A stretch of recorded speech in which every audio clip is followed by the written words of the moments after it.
how would we, after an hour and 40 minutes talking, introduce this to an audience? So I'm gonna let you try to do it.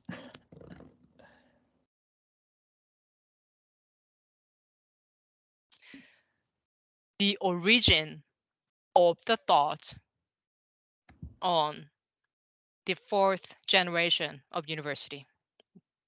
Like where did the idea come from? Probably. Where did the Yeah. idea come from? That's good. How were we able to think of the Yeah. place of fourth generation of university? Yes. It's not just a popped up, right? No. And it's interesting to see that we go from describing it in the different pillars to eventually the hero's journey and a very futuristic view of how super intelligence are basically we, right? And then actually close the cycle again. So we ended up in having very nice cycles.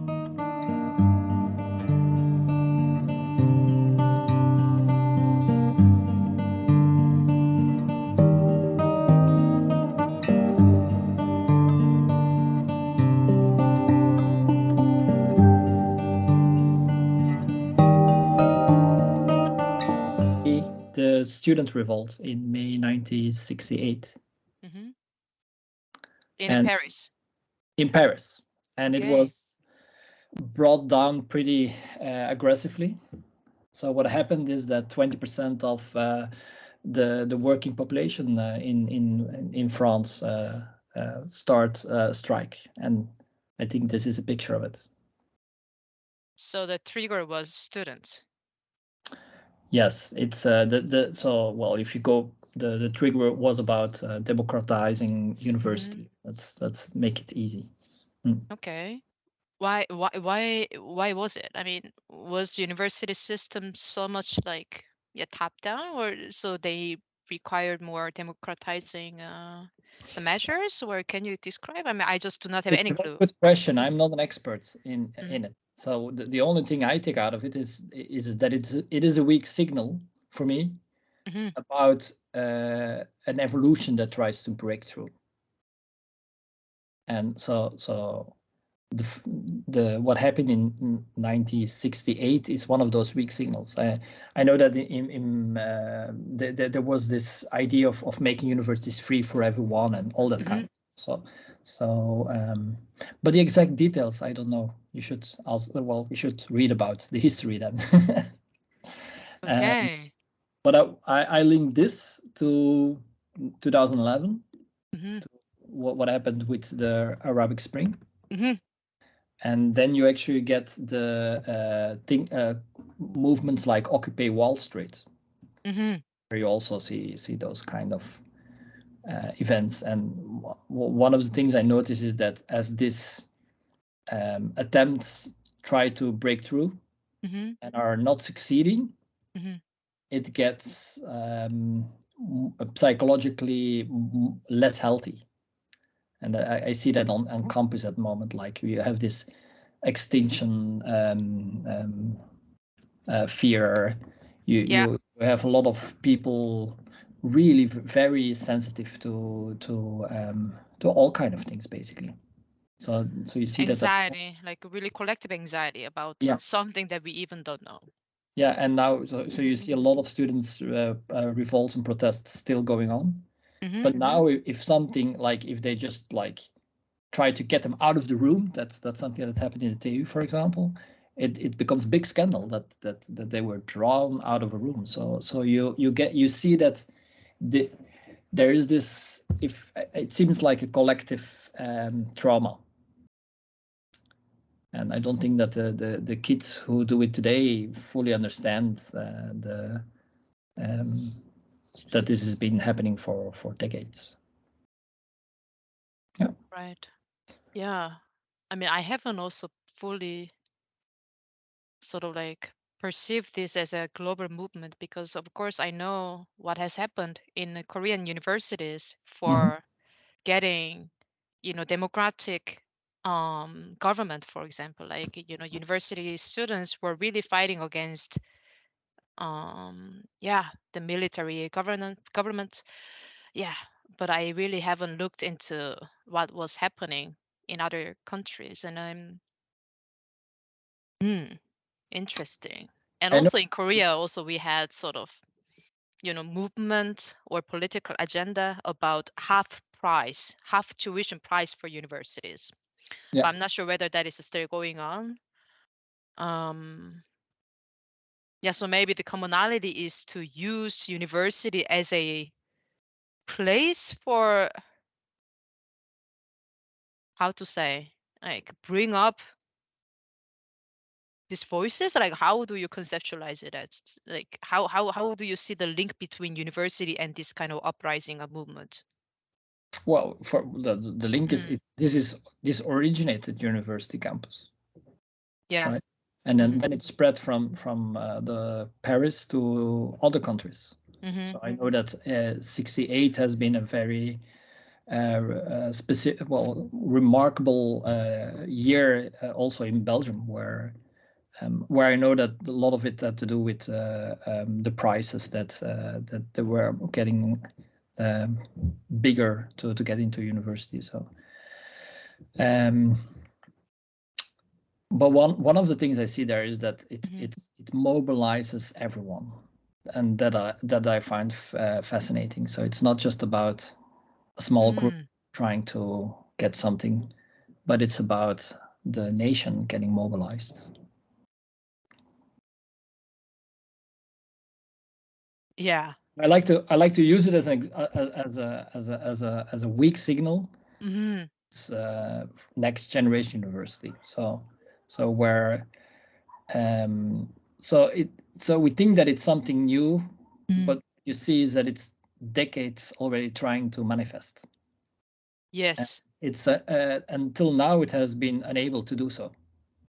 And one of the things I strongly am convinced about is that you had this 60s 70s counterculture, and today it's still a lot driven by the counterculture. Well, I think we need to shift there to this count me in culture, which would include everyone, even the people who don't want it, even the people who fight hard against it. Like, how do you make sure that they have a force, they have an energy, they have also mostly power. So how could you actually, via dialogue, figure out a way that they can protect their values and become part of the change instead of against?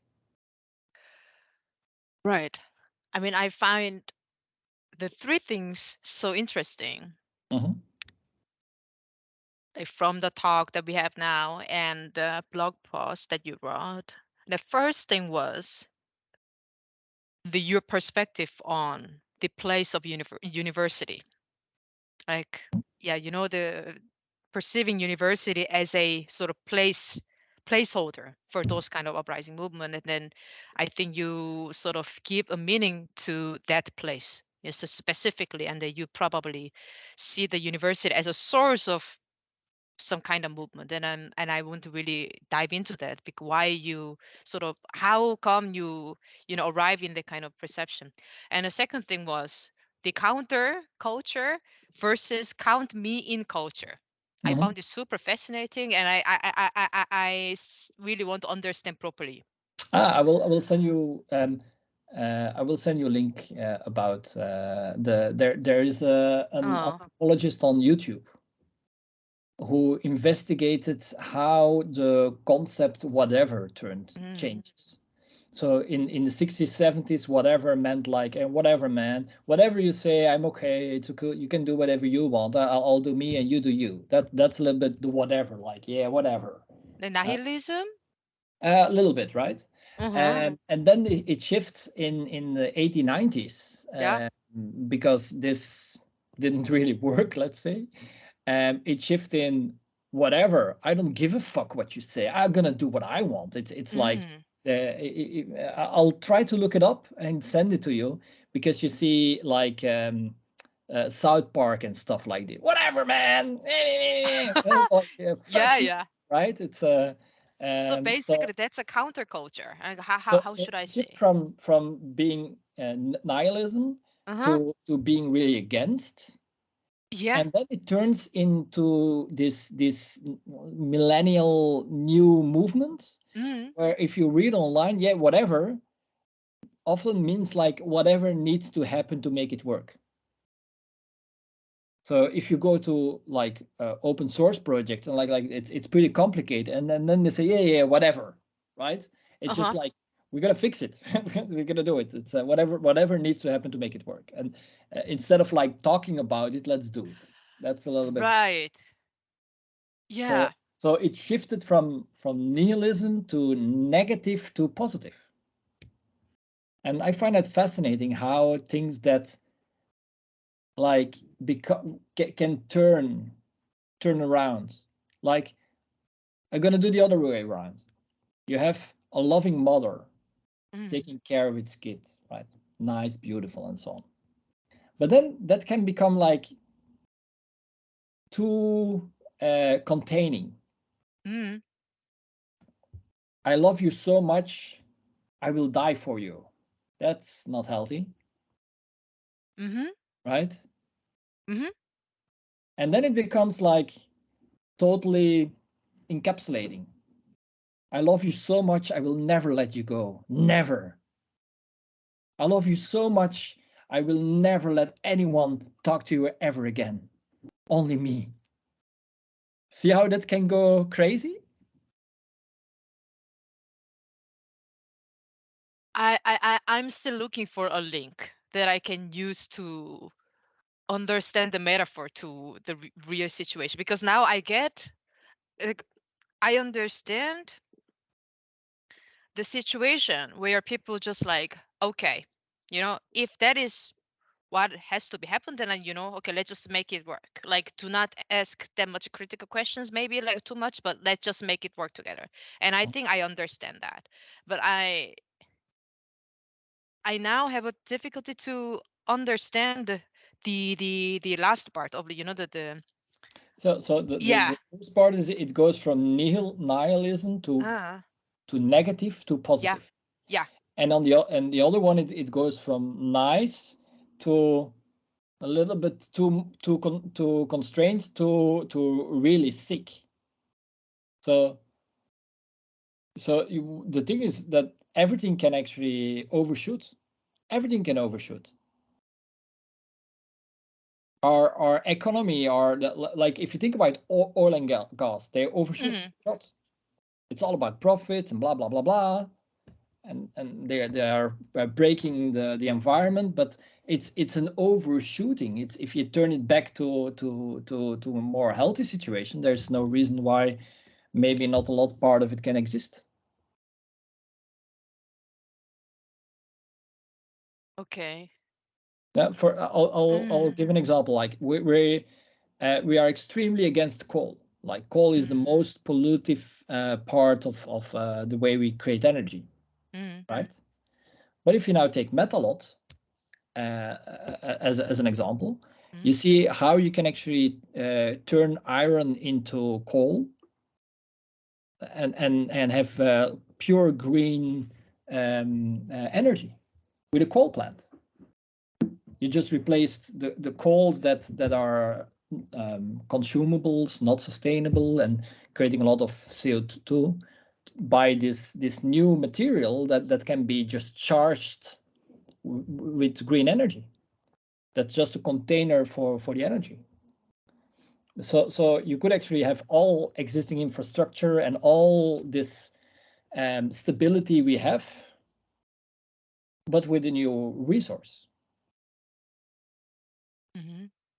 And I see in this counterculture, you very often have no, they are bad, they need to stop existing, basically. That's what they say, right? Well, in the mean culture, you do what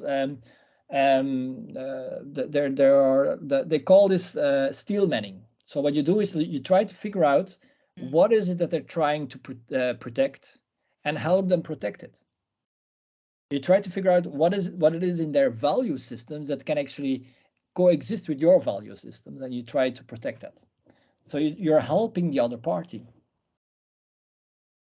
You're helping your enemy, basically.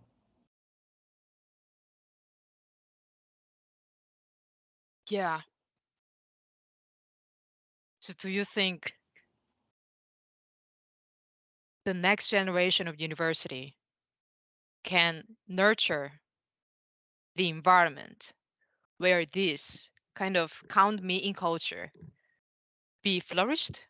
Wait, do you think this is sort of the goal of the new university? Well, how do you think? Like, how do you sort of make the linkage between, yeah, the new culture and the new model of the future university? Yeah. Well, maybe I should do the pitch, right? So basically, the next generation university is the fourth generation university, because at the moment we have a third generation, and every new generation creates a new pillar.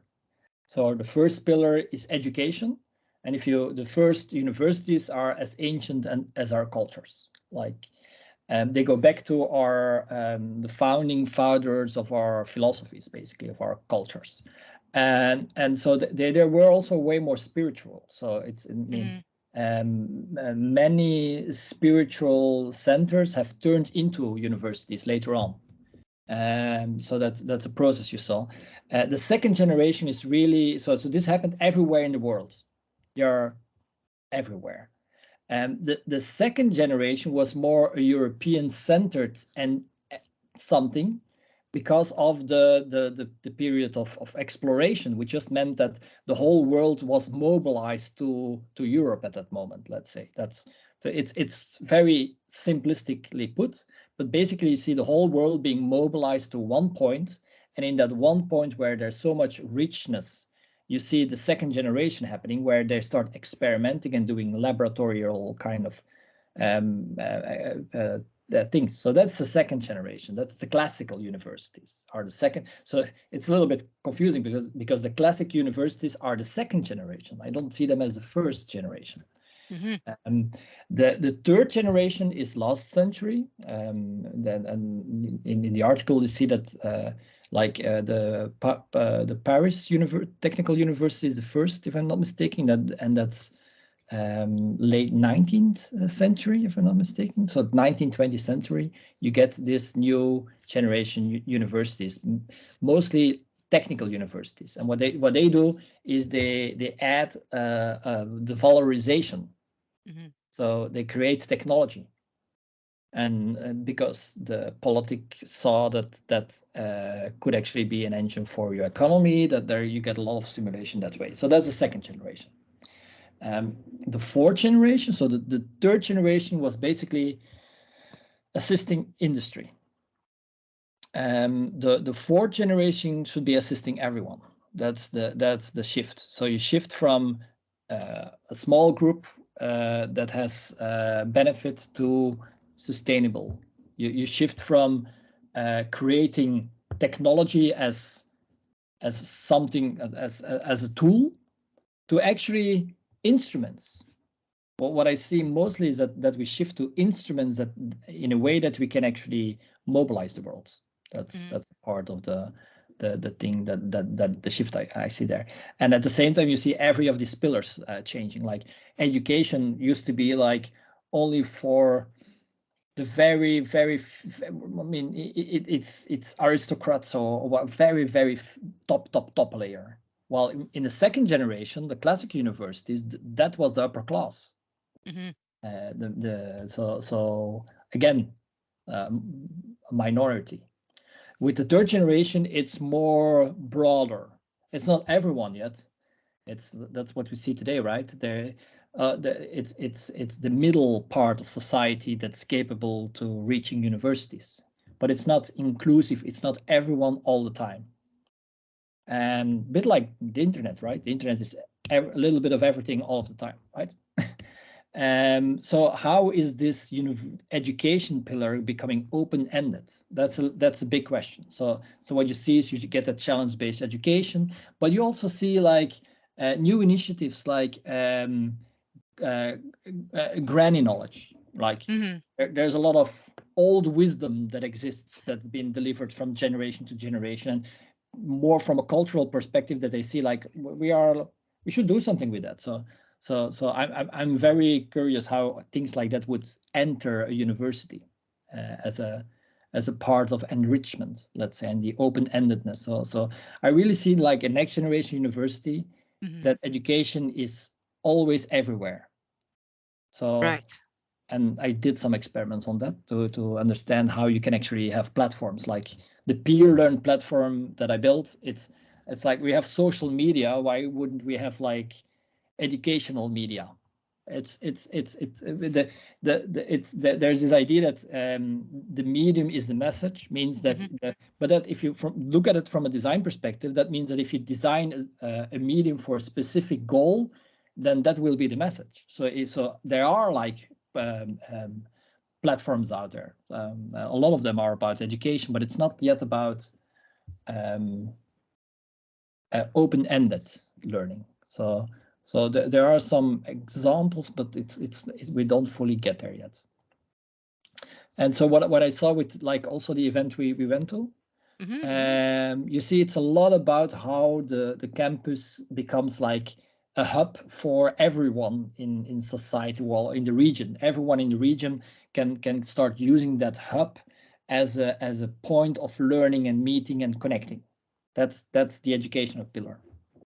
Well, if you look at how the transition is happening for the second pillar, that's what we're doing with the Neon project, where you see that we are focused on cross-disciplinary research, like how are things connecting and helping each other, and how can one domain learn from the other domain. There was some also on the event on the next generation university event. There was some interesting talks about.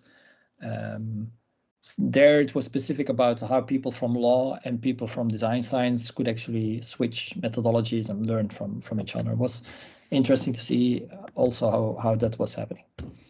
And yeah, in our own project we see several that can easily cross over. Life cycle analysis is, for example, one that seems to be easy to go into the other domains, or technology acceptance rate is another one. That's true. But when you were talking about the pillars, the 4 pillars, right? And how I understood when I firstly saw that from the blog article was this. So I interpreted it as, okay, guys, look at this. The first generation had 1 pillar. The number of pillar they possessed was 1, which was education. And the education content was more like, philosophy and spirituality and those kind of things. And the second generation of university had 2 pillars basically, and that were education and research. So they sort of like increased the capacity of lab experiments, right? And third generation university had 3 pillars within their institution that were education, research, and technology transfer. And the fourth generation of university, so it's likely to have 4 pillars. Exactly. So it will have 4 pillars, and the first pillar, education, second, research, technology transfer, and something else. Yes. So I was continuously like, all right, it seems the education, of course, it goes into a direction of like lifelong learning. You can learn whenever you want to, and everybody can come to any university and the classes. So education is going to be more like open to everyone, and the disciplines are merged and etc. And research probably is going to also change towards more like participatory practices or whatsoever. It's going to be like this. And technology transfer is going to be changed also into, I don't know. I think this is something that we have to talk. But I was kind of like continually searching for, right. Yeah. So let me then do. You know what I mean? Like, Yeah, what exactly. is it? The fourth one. So Yeah. the fourth, if you take like another perspective, it becomes easy to understand. You see that the things in universities became so deep that needed the third pillar as a way to take it out of the universities and into society. Before that happened naturally. because it wasn't that complicated to get it from the universities into society. I mean, if you like a combustion engine and stuff, those things are pretty easy. But if you go for a nuclear power plant, that's another issue. That's a whole new game, right? So then you had that third pillar. You required a third pillar to take the very deep knowledge out and into society. So you needed a bridge between those two worlds. And today we have like these complex grand challenges of climate change, pandemic, war. I mean, top of the iceberg. Artificial intelligence is coming up. We're gonna have our handful. So those complex challenges need assistance to get inside the focus of the university. So the third is from inside to out. The fourth is going to be from outside to in. And then you get like a cybernetic loop, basically. Okay. That's the way that the universities become an actual actor having impact. And so the first two you pillars, how they change, that was already easy. The third one is a little bit more complicated, right? So first of all, we see how that actually always changed into technology transfer. There are many small examples. I like to look at those examples too big that they never would have existed without technology transfer, like a nuclear power plant, for example. That's very clear. Or putting some boots on the moon. Is another very, so the Manhattan Project and the Apollo missions, those are like the most extreme versions of that third generation. So if you look at the fourth generation, so what is first transfer, right? So what is getting transferred? You transfer from an insight to a tool. Yeah. That's the third generation. What we see today, like, look what we are doing with Neon, right? We are creating an interface to all complex new developments in a way that policymakers can make decisions. That's not that you could call it a tool, but it's more specific. It's an instrument. So what I see that the university is turning into, the university used to have a lot of instruments, like the particle accelerator is an instrument. It's huge, but it's an instrument. Well, next generation, it's going to be bigger, and it's going to be, the instrument is going to even be bigger. So it would be an instrument for policymakers to actually really mobilize in a way that transitions are required. So if today it's very hands-on changing transitions, and it goes slow, and we think about so many things we forgot to think about, and right, making mistakes, but that's learning by failing forward. That's what we're doing.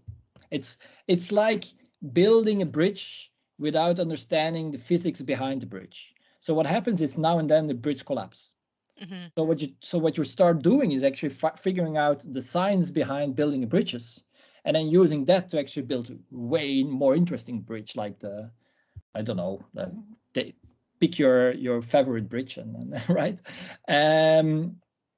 So try to see that as the way that if things get more turbulent, more mobile, more fluid, then we actually need the whole university to become an instrument. So it's a fully included, everything is an instrument, basically, ID. And so what we deliver all the times are these interfaces to actually figure out, like, okay, now we need to change mobility, so we're building an interface for mobility. Now we need to change energy. Let's build an interface for. So one of the components you see added now that didn't exist with the third generation is software. That there's a very strange relation between software development and universities. Actually, going back to that idea, like you go from nihilism to write out negative to something positive. This is happening with software. I have this other video called the perpetuum mobilis of inexperience with software development. And so what you see is that as of the 40s, there was a lack of software developers. And today there's a lack of software developers. It's something that's never solved. And therefore also you have a problem, like normally the best stay at university and teach, but in this case, it's the opposite around. For example, Tim Berners-Lee, right? Famous for World Wide Web and TCP/IP protocols. So first of all, if you look at the TCP/IP protocol, it was actually a scientific project. While if you look at the World Wide Web, it was a side project. He was actually working for CERN. So it was just in the margin. It wasn't the focus of the research project anymore. And if you move beyond the 90s, think about the founders of Google. They both dropped out of their PhD. Think about Facebook, even dropped out of master studies. So, and if you look at today, they don't look at your university degree. They look at how many commits did you put in Git. That's how they figure out if you're a good programmer or not. So you don't need education, don't need any of this. They already have a platform where they can actually, if they code, they can deliver basically. So there's a whole new system. And at the moment, this gap is big. But at the same time, what I see, think about all the presentations we saw in Neon. Almost all of them are using software. Almost all of our PhDs are coding. It's not the coding itself. The coding is the interface to whatever they want to try to do, right? But there's this fine layer being added. So I can see how that becomes an instrument, how that becomes a fourth pillar. Basically, and maybe now I have the problem that, you know, if all you have is a hammer, every problem is a nail, right? So maybe I'm too biased at the moment, but I think that the fourth pillar is actually something that creates platforms. Well, so if you have a challenge around a grand challenge around a particular problem, you can create the medium that solves that problem. So you can see how a fourth pillar is all the time for every new problem, creating the proper infrastructure to help solve that problem. Yeah, when you're describing about this concept of fourth pillar, right? I mean, and there was one term that just came to my mind, which was a playground. Yeah, exactly. Playground. Because like education, of course, education can be designed in a way that, you know, people can playfully learn something, but it is not really actually playing things, right? And research the same, technology transfer same, but probably it's more like ground, you know, so where people just can play each other, have a fun. Yeah, I don't think I showed it to you because it's mostly in a PowerPoint presentation I have at the moment. And there's a process that I describe for the next generation university, how to kickstart it. And so it starts from the R&D, like the Neon project, where you try to create a virtual lab to do the first kind of create that interface and create that platform to create a certain message so people can pay. But then it actually spreads. I see it spreading into two different layers. So first of all, it becomes more robust. Think about like we have an agent-based model and some of the models are working, but then we have all the new technology. And in the near future, those new technologies needs to be digital twinned so that we can play with them. That's one setting. But the other setting is that it actually shifts to education, and it becomes a playground for students. And in the first phase, a playground like a virtual online environment where students can play. But the difference, for example, with like a platform like Brilliant, where you can play with the knowledge, is that you actually play with the mobilizing of the world in this case.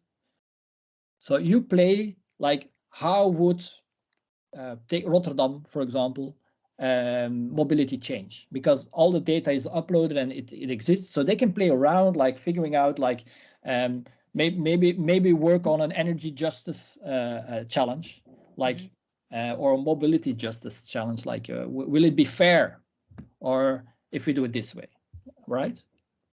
That's so true. You could start thinking about, so then it becomes a virtual playground for students first, before it shifts to a living lab, before it gets more applied into reality. And it's been happening everywhere around us. I mean, big infrastructural changes, they first will simulate. But these things are already happening. What you're doing with it is you integrate more of it, and you make sure that it can mobilize more of it. So that's a little bit of change. So the way it looks is like, so you get the educational layer involved. So it's not just the R&D, it's also the education layer. And then the final layer is a policy layer, so a strategy layer. And this is actually based on experience I had with an R&D community that shifted from being a startup community, a startup ecosystem, a business ecosystem, so what I call the incubation phase, to a growth phase where suddenly some of those companies became pretty big. And during that shift, you actually saw that the community commons collapsed. So, and then there were all these discussions like, okay, so but there are some new people just entering, and there are free riders, and they're not helping, and we see the whole community collapsing in front of us. And if at that moment we could actually have like a higher version governance policy, seeing how that moves and figuring out how to protect the commons, and that part was totally missing. But it requires a huge kind of way of getting actual policymakers involved. And the nice thing is that Neon is already collaborating with policymakers. So I can see how that actually shifts. So one of the crazy questions I'm having is, will the fourth generation actually integrate like a local governance? I don't know.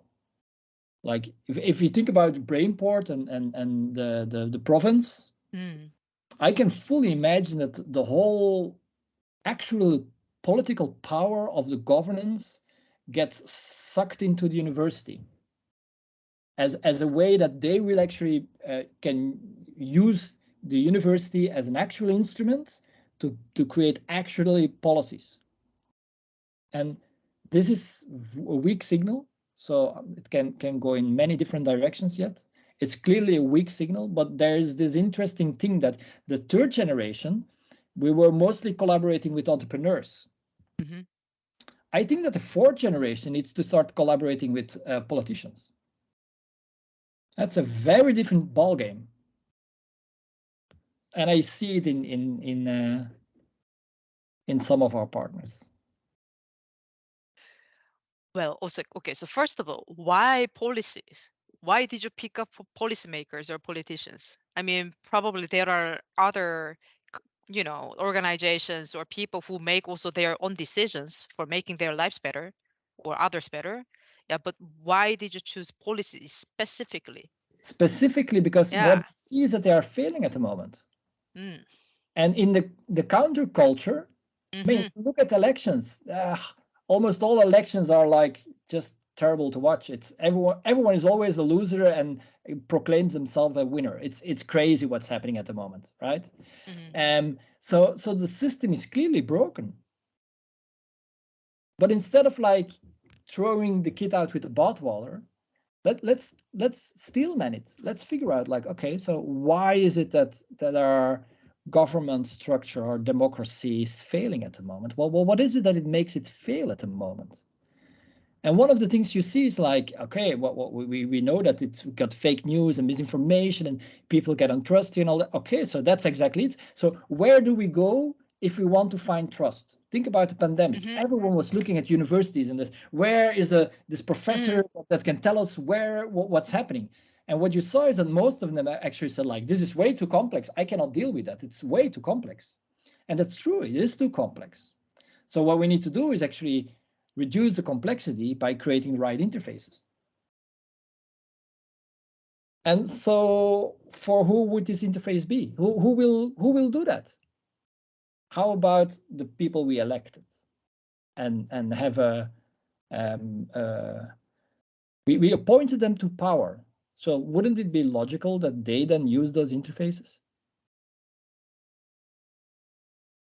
So instead of like shooting them down, let's help them. Let's figure out a way for them to actually do what they promise, what they say they want to do.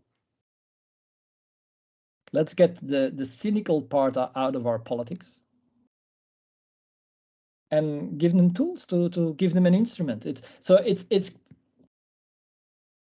if you look at the third generation, the idea also exists. It's like, why would you include entrepreneurs in a university? That didn't make any sense from a second generation university. They were looking at the truth and they were looking at how things. So why would you start like let those entrepreneurs that they want to exploit us? They want to try to abuse our science. Oh my Right? God. Then maybe I'm not that much old generation because I started my education career from a tech university. So yeah, just for me it's just Yeah. normal. Yeah, For to us, have like normal. internships or any other project with the, yeah. Exactly. You see? Uh-huh. So I could imagine that in the fourth generation, there is a political student Uh-huh. uh, trying to figure out how to work on energy justice and using all these interfaces as their way to work for working, and actually going to the cabinet and telling them some like yeah, you know the challenge you gave over there. We have this interface and I've worked on this and la la la, and you give that way, you give it back. So I could imagine that. If you Yeah. go to the weak signals, it's not that strange. Yeah, but one thing that still like makes me question Mm-hmm. is like when you are talking about the third generation of university, you mentioned that the third pillar that was added to the third generation of university was technology transfer, Yes. right? And of course, we need technologies. Technology is great. But I was wondering why you are speaking about that. Like, why didn't the same sort of like conceptual movement, why didn't that kind of movement happen to universities that study more humanity and that are more expertise in social science, who That's probably interesting. like, What happened? better to provide like, for example, morality or whatever, society value oriented lessons or any other toolkits. Yeah, and I was like, okay, that's something that tickles me. And when you were talking about the fourth generation, Mhm. and I was feared, I feared about, and I had a feared about, oh, well, are we going to forget about it? Are we going to ignore about it? Or, and I So sort of you like got a fear ignore about what? like, oh man, what if the gap between the tech-oriented knowledge Mhm. and humanity-oriented knowledge is going to be increasing? Oh no, You see that's what I you mean? want exactly And the opposite, right? well, I'm not actually sure. Yeah, because I think we really need knowledge or any other practice that actually also make people spiritually, or it's not spiritually, but like, you know, make But people feel well, you know happy and settled. Yeah, but not only technological instruments, but yeah, I see sort of like the gap. But how do you think? what you notice, like the third generation was a very small group, Ah, okay. right? They still Mm-hmm. exist today. The second Yeah. generation was a bigger group, but still small, and Mm-hmm. they still exist today. The thing is that the university became just way bigger, but you Okay. still have like that 10 people doing the most um, um, theoretically important insight, trying to understand this small thingy that's still happening, but it's Mm-hmm. just like a very small percentage. Right. But it's, if you look at it in total numbers, it's not smaller than it used to be. It's probably even bigger than it used to be. I wouldn't know. Mm-hmm. That's an assumption. But because there were several things I wanted to respond to. Um, Yeah, like my first question was like, okay, we got the third generation of university focusing on technology domain, but mhm. why didn't get the same model of university in the domain of Yeah, non-technical right. instruments? Wait, Like well, what was because the it was obstacle? all Or, yeah, because it what was was it? natural, because it was still natural. So Okay. what you see with the third generation, like Mm-hmm. the classical example I like to give is Mm, nuclear power plants. It wasn't going to naturally get out of university and get into society. It needed support. But what you see is that there were ideas from a very social point of view, like communism, socialism, right? And as soon as they were formulated, like seeing like, okay, the economical keeping growing, that's a problem, that's not going to work. Maybe we need communism. The moment that ideas were formulated, they were adopted by society. And what you get in last century is that large countries turned to communism, and the whole of Europe turned to socialism. So the thing what you see is that the ideas still follow the second generation university. It still went spontaneously from the university to society.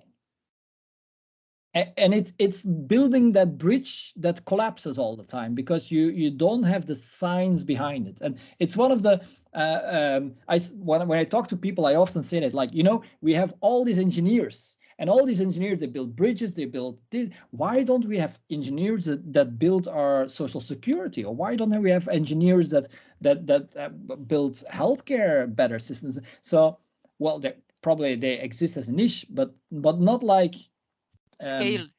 Yeah, not at scale.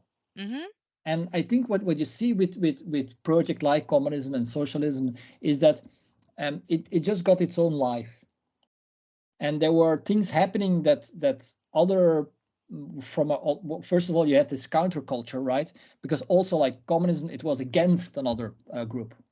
So there are losers then. So of course things don't fully work out as we wanted, and we don't have mechanism to correct it. Where you get like this, in some places you get really nasty systems. I'm now specifically thinking about the book called The Gulag Archipelago, where you see that a system of concentration camps in Russia start getting its own life.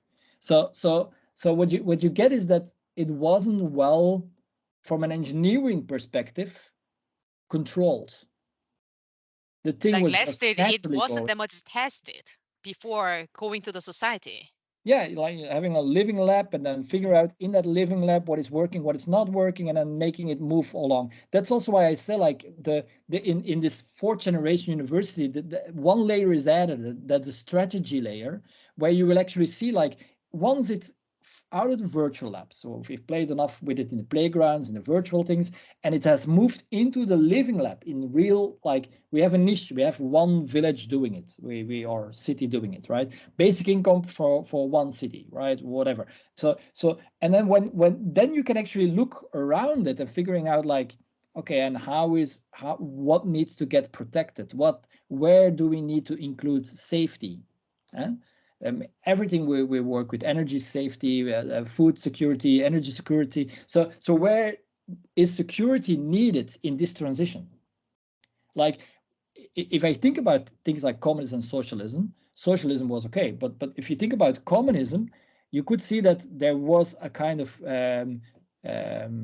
security needed to the industry, and the security needed, well, like, one of the things that went mostly wrong when implementing communism is the whole thing with the farmers, and then you get famine. So things went really bad, right? Mixer, let me make sense about what you just said. So let me just see whether I correctly understand you or not.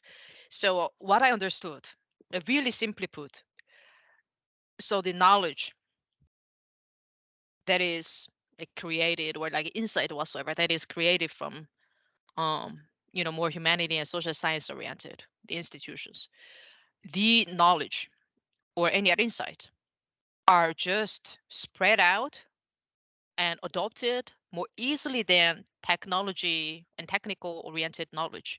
Is that what you mean? So That's like they didn't really necessarily need to have any institutional, the measure to boost it up. a century ago, yes. Today, I wouldn't say. Yeah. Because the weak signals I'm picking up is that a lot of the work that's happening in social sciences and in all kind of the humanities, you very often hear, like, yeah, but that we cannot work with that. Where's the impact? How can we make that? I mean, like you get a very ideal situation, and then people in the field just say, like, yeah, great, but that's never going to be implemented. So where's the impact?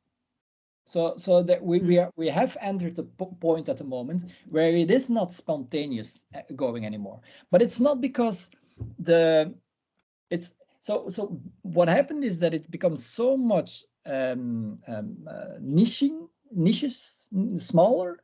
So what needs to happen is that the social sciences need instruments to actually deal with the complexity of the reality so that it can have impact. And therefore you have those digital twin, instead of like doing it on paper or theory or whatever, if you could actually have a virtual world, a digital twin, where you could actually really try it out and then see, like, if I try it this way, will it work? That's a very different approach to today. Today, they don't have an instrument to try it out. You could create living labs, but they're pretty expensive already. It should do that in a second phase, not in the first phase.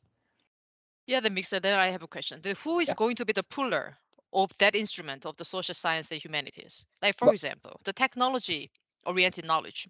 I see sort of like, entrepreneurs and, National Research Institute, they probably like the puller, like, okay, let's make it work together, with the universities. Then in terms of social sciences and humanity, who is going to be take the role of entrepreneurs,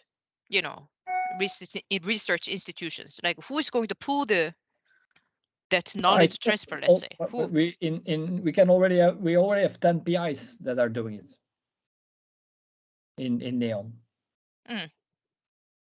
All of them are trying to do it, and they collaborate and they talk and they're working on it. It is a slow process. I need to commit. But it's also a massive project. And most people will not see it until it's there, and then suddenly realize, like, what the hell has changed? But that's with everything. I mean, if you were part of the developers of the mobile phone, you can see every time the improvements. But a lot of people were just outside and they had a normal phone, and then they suddenly had a mobile phone, right? So they just like switched at a moment when there was this maturity, this technological maturity. So what you see with these instruments today, I mean, think about the presentations we saw with the PhDs, that's a very pragmatic problem.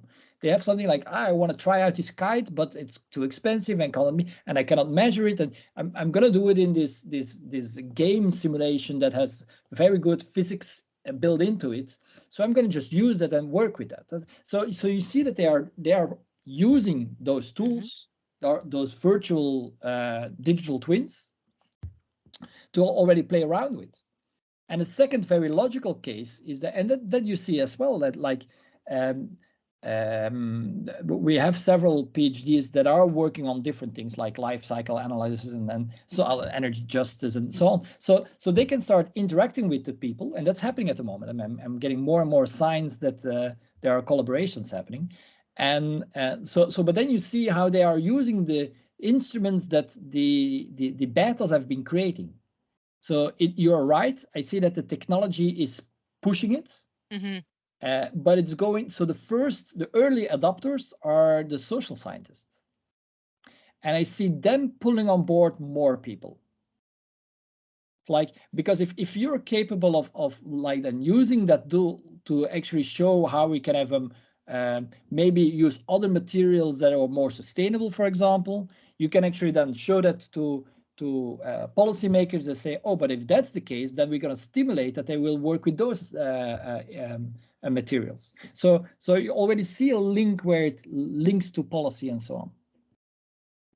So it is slowly getting out of this valley of death, basically. So we are now deep in the valley of death, but I'm seeing the weak signals that get us out of it. And I mean, both on the level side of the politicians that don't seem to have any good policy anymore, and on the level of the scientists that don't seem to have any impact anymore. So we are at that valley of death gap.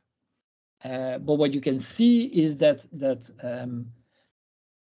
thing that is emerging can lift it out, and that once they realize that that's the way it works. I think the next thing that's going to happen is that they will start creating that kind of in universities. That if you go all the way back to the first technical universities, that's also the way that it happened. So it's a very evolutionary consistent, let's say.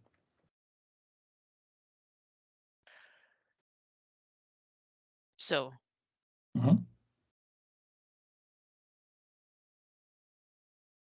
then, I mean, I myself am a little bit interdisciplinary person. And I'm very much familiar with the environment where, you know, like different disciplines work together.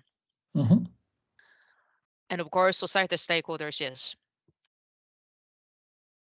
But you know, it's really fantastic to see the kind of chemistry, like it's the existence of that kind of collaborative, you know, research or project. It's really good. But at the same time, there have been some issues or moments that I found it a little bit like, oh, ouch, you know, but I don't want to articulate about this. But first of those kind of itches was the power dynamic, right? Because especially who's going to lead the problem definition, for example, like whose problem we are now working on it. And I think that was a little bit like, you know, itch, but at the same time, it's very uncomfortable to talk about it. And yeah, and the second thing was about the dominance, like perceived dominance of certain scientific disciplines over the others. Yeah, and I see sort of there are a couple of challenges, you know, like that might already maybe exist, but or they might be, you know, the sin when we have this kind of fourth generation of university where really multiple actors are coming together and they do something together, you know. Like, but how do you think about this kind of concerns? I mean, do you think is it irrelevant or how do you think about this? Definitely, because I mean I didn't got to the idea of policymakers from the beginning, right? So it is after doing some experiments, focused on creating those platforms for creating a certain kind of behavior, right? And as soon as you start experimenting with that, power dynamics pop up. So in my case, I actually saw an active opposition.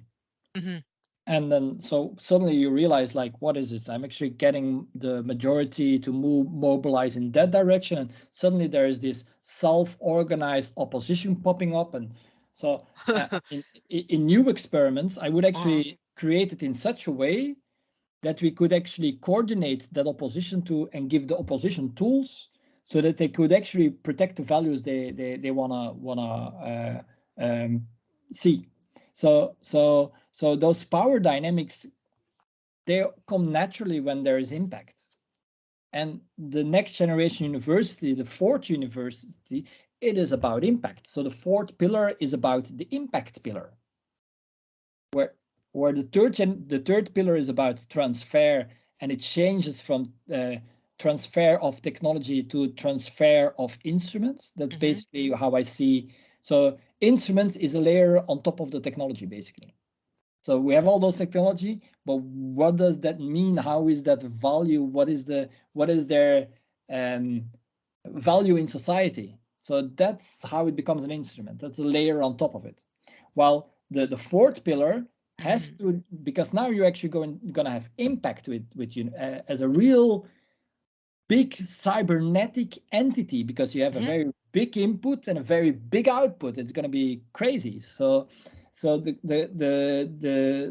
gonna be huge power dynamics, and so the fourth pillar needs to be part about that power dynamics. The more it is developing, the more I see that fourth pillar just as our governance structure, actually.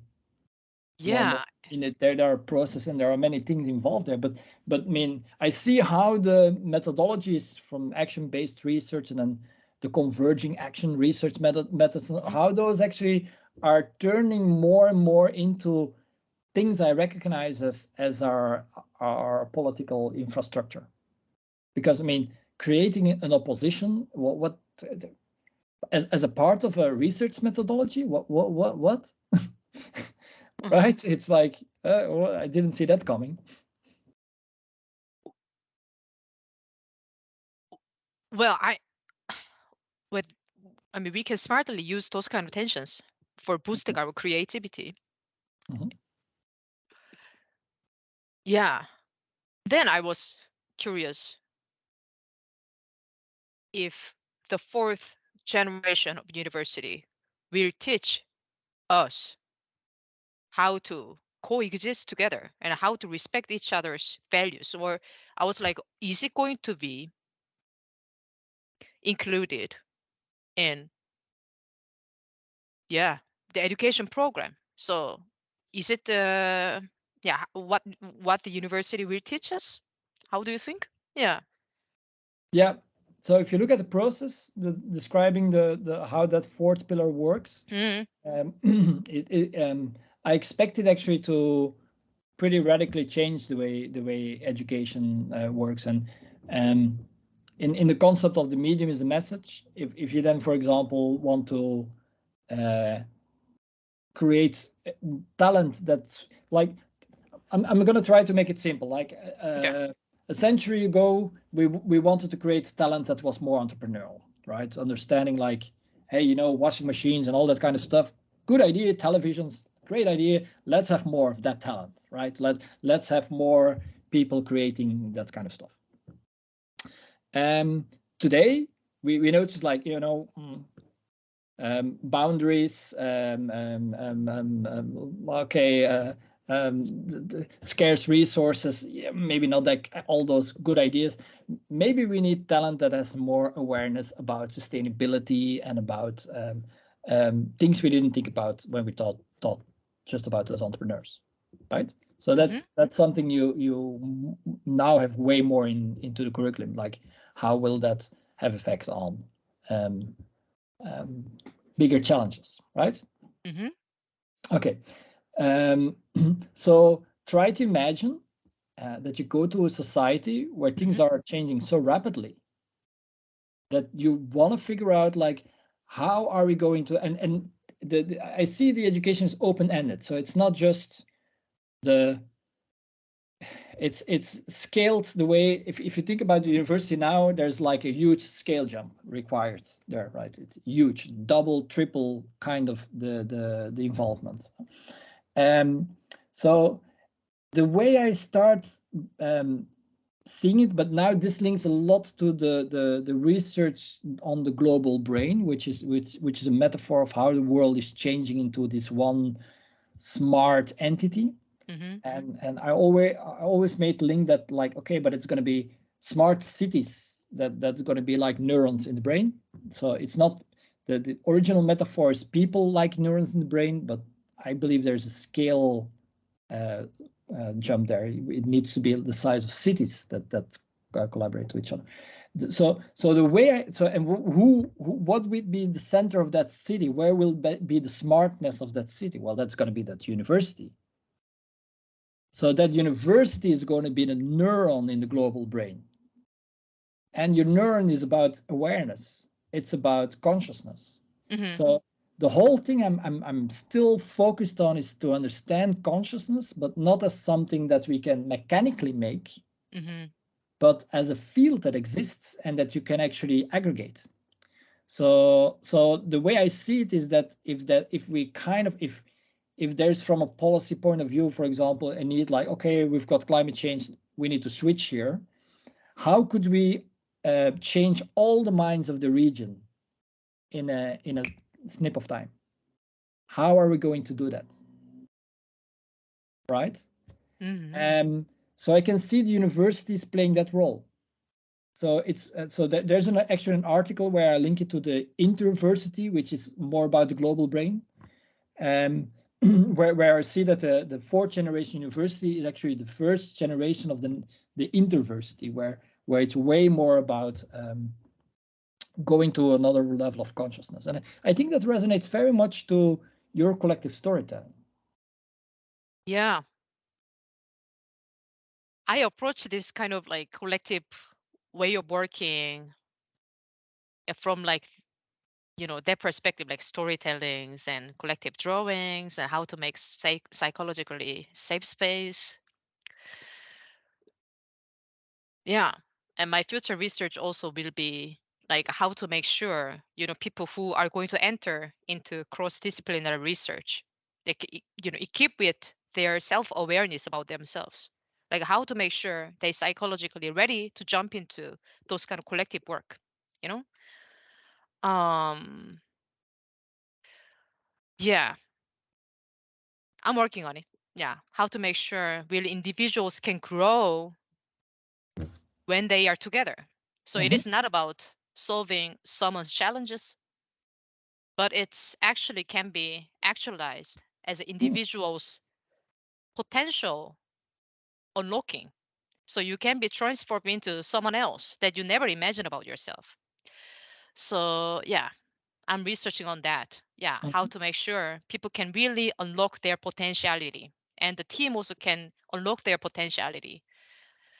I think I implicitly know that it's also linked to sort of cognitive science, but unfortunately I don't have that much like expert knowledge in that field, so I can't I link personally right think now. that no one has. Oh, I yeah. mean, most of the experiments I refer to are not intended.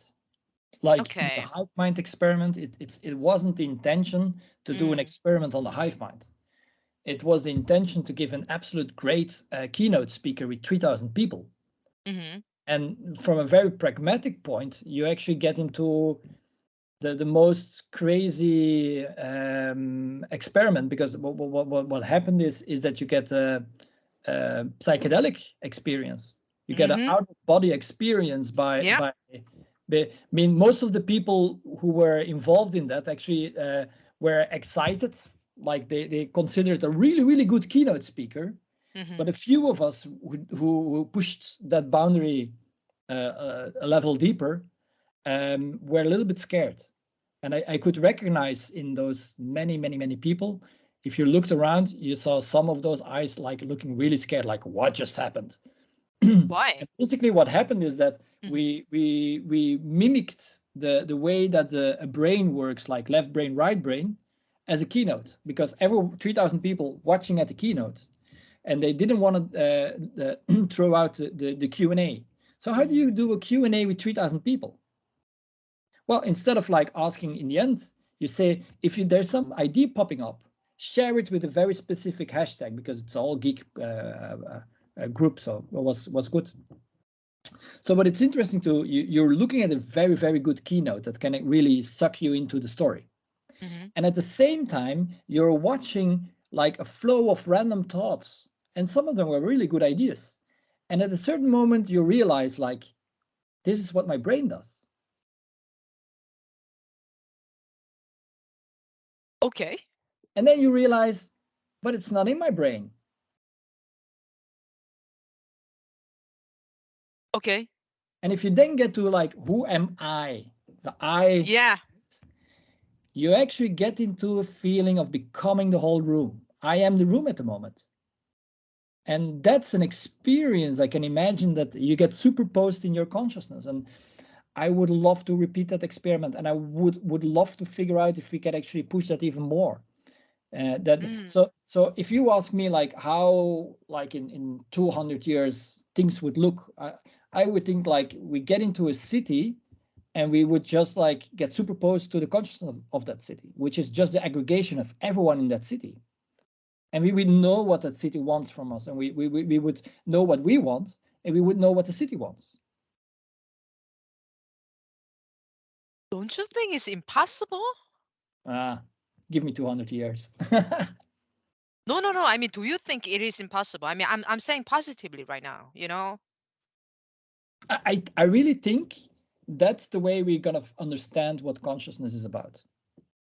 When we created the meta system that has a super intelligence, a super consciousness, and yes, AI is going to play a role in that, and that we can understand how we interact with that. Not as an outsider, not as a dividing thing like Terminator kind of scenarios, but as an inclusive thing that we can hardly imagine at the moment. And it's gonna, so the way I mean, if that experience during the keynote is any indication, then it's going to be more like this idea that you can superpose your consciousness. Your consciousness can be in two places at the same time. And I think at that moment we will finally understand. And the irony is that actually from many religions are talking about it all the time in pretty big length. So I mean, it's only when I broke through that barrier that I start investigating them and figuring out like, oh, that's what you're talking about. And I don't know, but I think that's a very optimistic future, and it's one that I haven't seen yet. So, but I strongly believe in this. I really strongly believe this is the way we will awaken the gods.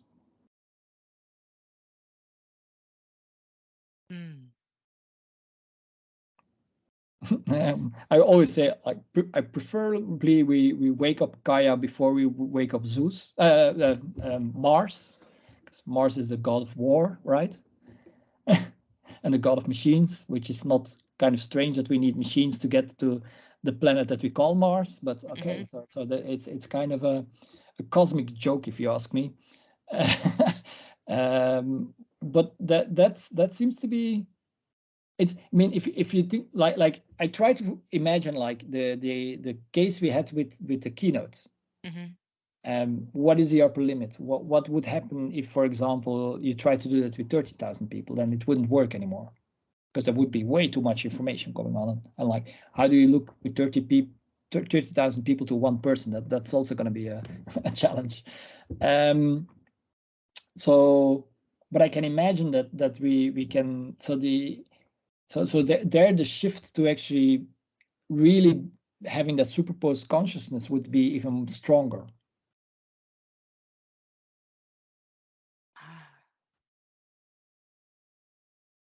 Like, whenever I think about ideas for designing such a mechanism that students or any other people who are going to jump into cross-disciplinary research, like whenever I think about the design idea for their self-identification mechanism, there is just only one concern for me, which is, what am I intending? What is my intention at this moment? Okay. You know? And the question is, okay, am I going to be conscious about my intention? Or, you know, like, you see what I mean? Because it's really, like, what do I want out of doing this designing?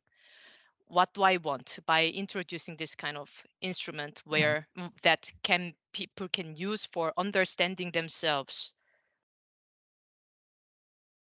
I noticed that. Am I going to, and then, you know, there is really the dilemma that I had to really contemplate properly, which is like, am I going to just push this process consciously trying to be, you know, like ignorant about whatever my intention will be?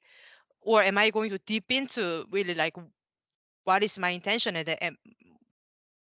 and push myself to see whether my intention is achieved? And that kind of the selective, or it's not selective, but more like, yeah, you know, am I just going to just do something without thinking too much? Yeah, that's a little bit dilemma that I sometimes have, you know, because it can be manipulating, you know, it can be,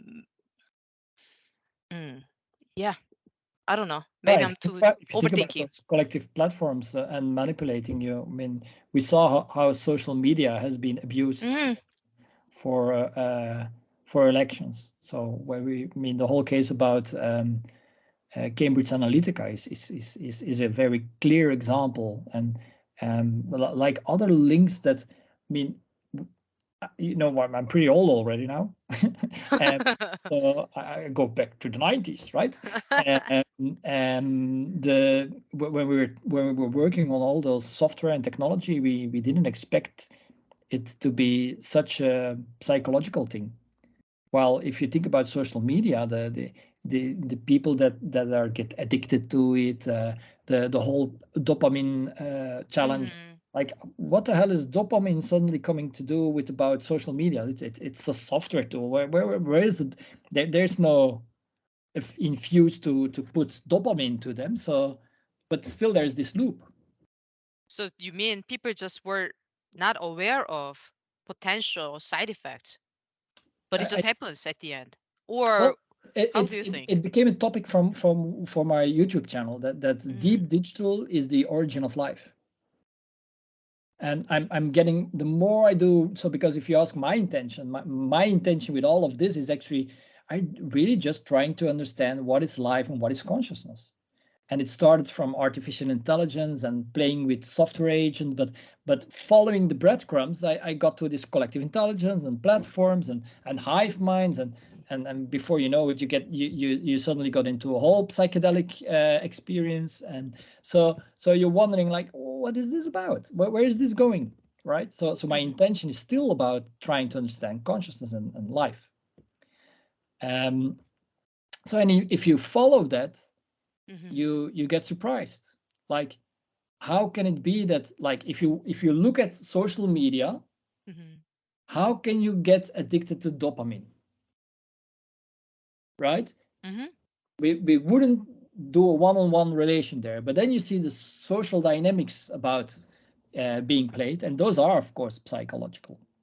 So, and then it becomes logical. Then you say, yeah, of course, because it's all what you make yourself, the links. But that's what happened with the superposed consciousness as well. It only happened at the moment that you realized that all the activity that was happening in the room was the same activity that was happening in your brain. And when it's not about, because there's this big challenge, right? You need to feel it, which is kind of strange, but we as scientists, if we don't feel it, we don't know it, right? So the thing is, at the moment that you realize that, and then it becomes totally embodied, you feel it. I don't know what's chemically happening inside of me or electrical happening inside of me, but you get into this superposed strange situation. But you trigger it out of your willingness to do that. Yeah. Right? So yeah, it makes you wonder, like, I mean, because I very often think about, like, if you see like the 80, 90 movies about artificial intelligence, and there, in a certain way, there was very romantic. The idea that we would fight against it. It was romantic. I mean, if I look today to social media, it's more like addicted people that they want their next shot, right? It's not a fight. It's people wanting to get into the matrix instead of trying to fight it, right? See what I'm trying to say? Or no, I'm just following you now. Yeah. Okay. So it is about but at the same time, you see that the idea that it would be something else that wants to destroy us, while what I'm more and more realizing is that it's something that we are. Like, I mean, if you talk about with GTP, with the chatbot, right? Chat GTP. If you talk with it, she, whatever. What is it you're talking with? What is it? Oh. How about the collective aggregation of everyone? So the chatbot is just the aggregated thing of many, many, many people talking. Without people, there wouldn't be the chatbot. So what I see there is that this is our aggregation. This is the thing that is aggregating us. And the same happened with the keynote, where it's way more physical. There wasn't any technology, right? Well, okay, yeah, there was Twitter as a platform, but it wasn't like AI. It wasn't high tech. It was sticks and stones, basically. And from that, it actually triggered already that.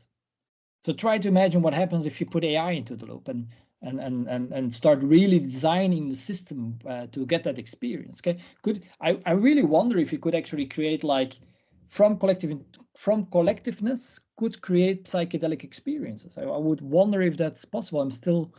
I mean, I've experienced both of them enough to understand that there seems to be a relation, but I don't fully understand the relation, right? So I can, so I don't know, but that's yeah.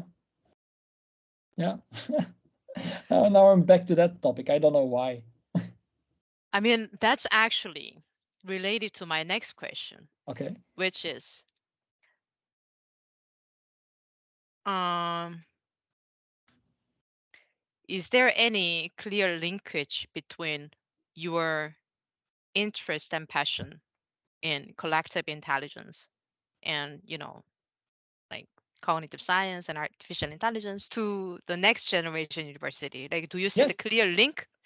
Yes. Very clear. I mean, if you look at my PG, I start with artificial intelligence experiments. I move over to the origin of life and research that's happening there. And I gradually, step by step, come eventually to the conclusion of the next generation university. Because the experiment with the hive mind, the experience with the hive mind, right? Well, it wasn't an experiment like that. It was just a keynote. But the experience with it shows like, what if this would be part of the university?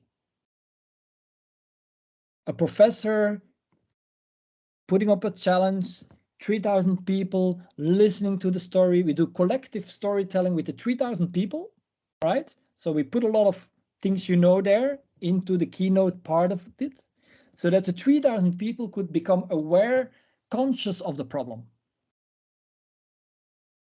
Like 3,000 people in the room that are specialists in a specific idea. And if they have ideas and thoughts, they can Twitter it. And in the center, there's the professor going deeper. So it's not a presentation of existing knowledge. It is about reacting on the storytelling that starts happening in the room.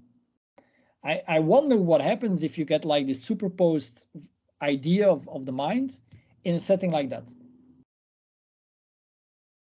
So I see like those are breadcrumbs to or weak signals, and if you try to combine all of them, like what do we get?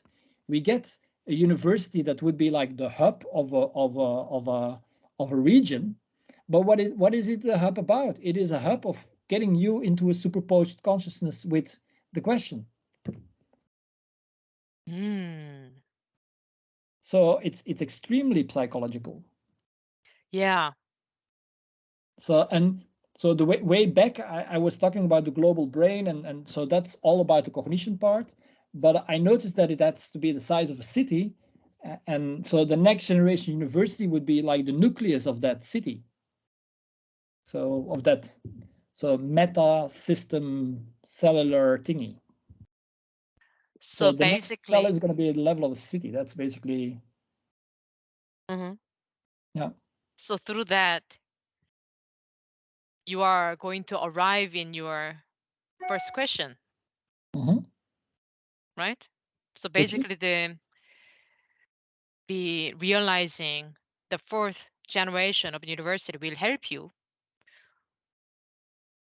to again get back to the original question that continues to guide you. Yeah. So the establishing any type of university is not the end goal for you, but it's mean that will carry you. Yeah. Yeah, I could imagine that. Okay, now I'm really doing a storytelling, right?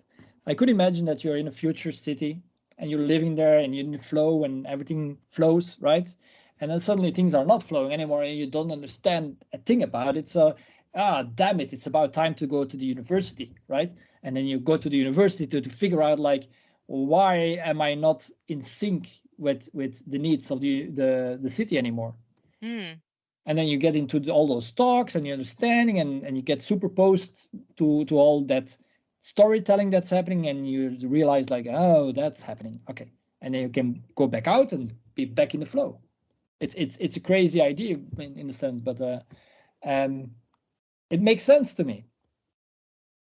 Because maybe you're doing things in the city as you're used to do, but the world just changed, and maybe the way that city links to the rest of the world has changed. So maybe you need to sync again. So I can see universities as the place to sync, and it is already that. It's just at the moment way more primitive.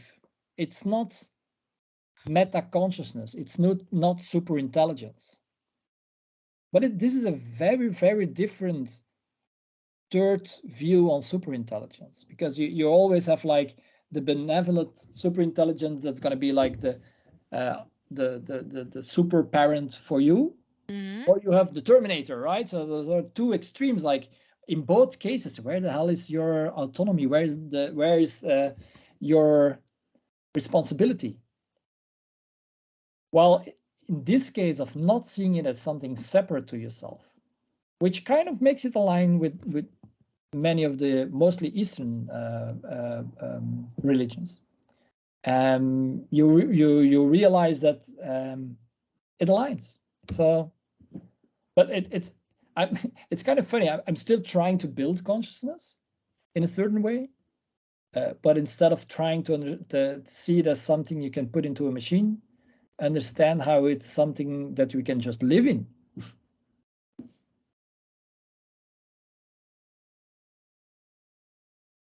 Yeah, it's kind of. I like the fact that we get into that direction, but I'm always a little bit afraid to tell that story, because I think a lot of people, if you didn't see the weak signals and don't have a little bit of experience, it may be way too early to get this message. So, it's like you're only ready to learn something when you're mature enough, or. Yeah, but I think, I don't know, there's a poem.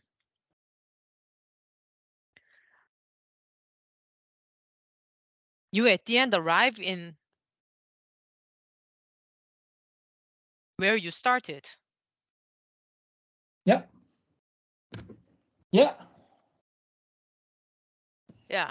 You embark on journey, whatever things, but at the end you arrive where you started. And Right. you get to know You got the what you concept. were really looking for at the end. There's a concept of hero's journey, right? Yeah. I know that my original my master experiments, they describe this quest for mystery, and then figuring out how to adopt to that and stuff like that. And my advisor actually created a really, really beautiful paper linking my research to the hero's journey. He did forget to mention that it's my research, but okay. But I still refer to everyone to that paper, because that paper just nails it like crazy. It's a very, very good paper. But I'm a bit sad that well, I'm not referred into it. Yeah. But I think it's really appreciable moment that at least we can talk about what are the starting points, like why are we here, like what actually like carried away us to.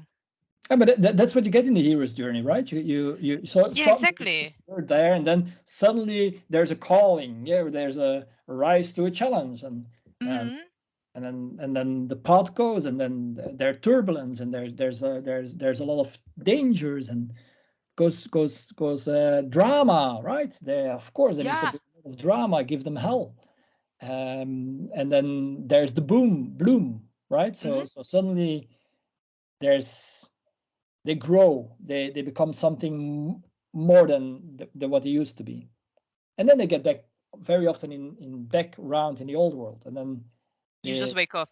in your bed, and you got to know it was dream. That's also an option. Yeah. In many of the stories, you see that they get back to the old village, and that they can the bullies can't touch them anymore, and they so get all of this kind of nice stories, right? Yeah. By the way, I don't know if you ever read the books about Lord of the Ring, because I read the books really love and I watched the movies. Hmm? I watched the movies and read the books. Yeah, I'm a little bit sad that they never put it into the movie. In the books, when they come back to the Shire, oh yeah, it's been turned into hell basically.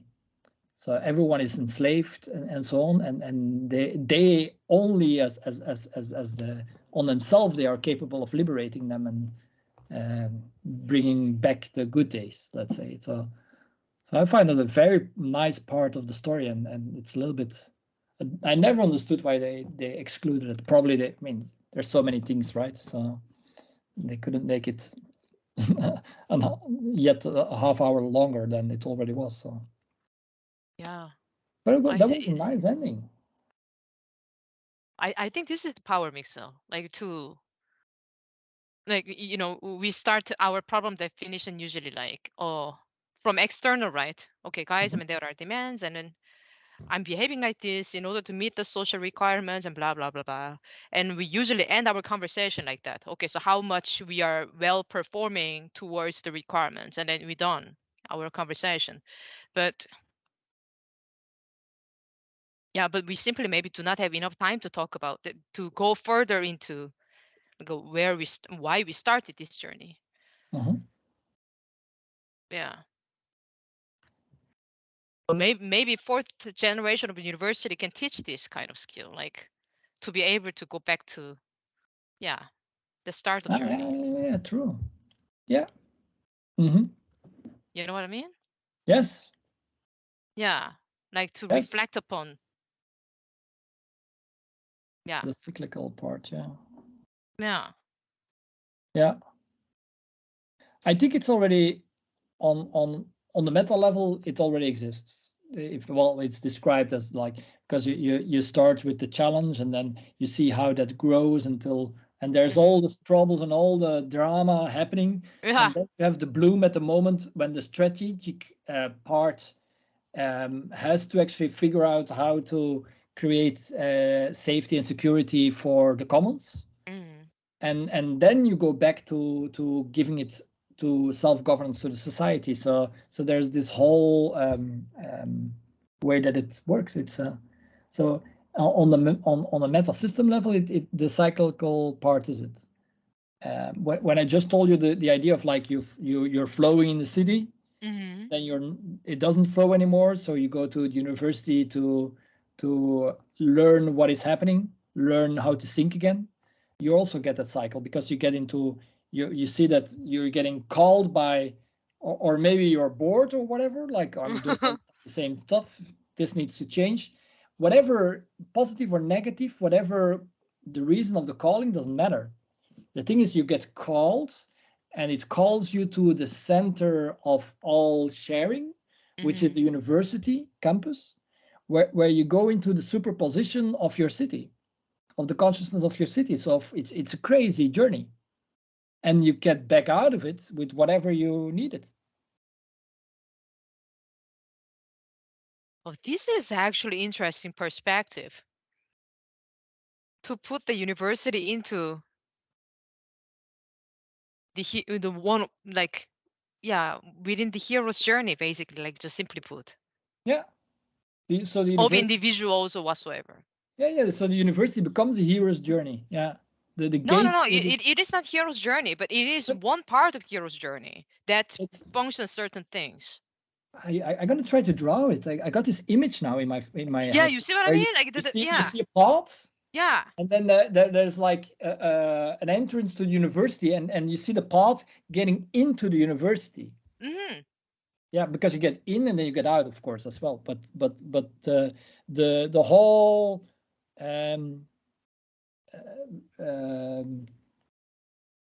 changing drama, the whole turbulence part. I can see that turbulence part is the thing that you will experience on the campus, where things go in many directions, and you will actually get the bloom. You will learn what you need to learn.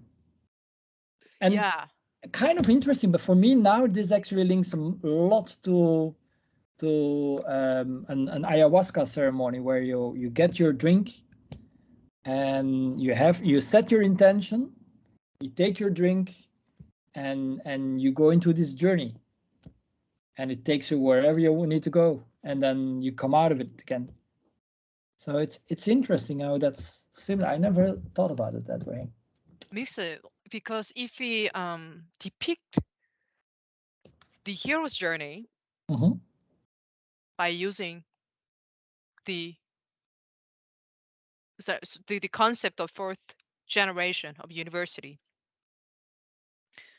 then we might be able to think like who or what is the, like, for example, the wise man who takes the young boys to the journey, or because in the story archetype you have a couple of characters, right? Yeah, the wizard. Yeah. Yeah, wizard, Normal. exactly. Who is going to be the wizard? The professors, yes. Maybe not. Well, I mean, if from a collective, so if we think about that keynote with 3,000 people, the person at the center there, that would be the Gandalf, in my view. Yeah. Kind of funny. I want to get that picture. Auke showed me last Friday a picture of him with a hat, and he looks like 100% like a wizard. It's crazy. So yeah. That's interesting. Maybe we can draw that, like hero's journey. And yeah, that's gonna be fun. And we can use that picture of Auke with the hat. That's gonna be fun. Yeah. Oh, that's interesting. Okay. Yeah, then maybe we can figure out like how what are the key characteristics or requirements for the Gandalf, for example, in the era of the fourth generation of university. Yeah. Yes, let's do that. And maybe we need to like wrap up also, because we're already almost an hour and 40 minutes talking. Yeah, true. This for me feels like a good moment, because we got something to work on. Why is that? Why? Yeah. Trying to create that hero's journey story about the future of university seems to be, I like that a lot. So I think about it. And but I also noticed that during our talk we just started, right? So maybe it's good now in the end to actually think, how would we introduce this? So if I make this video on YouTube, right? So how would we, after an hour and 40 minutes talking, introduce this to an audience? So I'm gonna let you try to do it.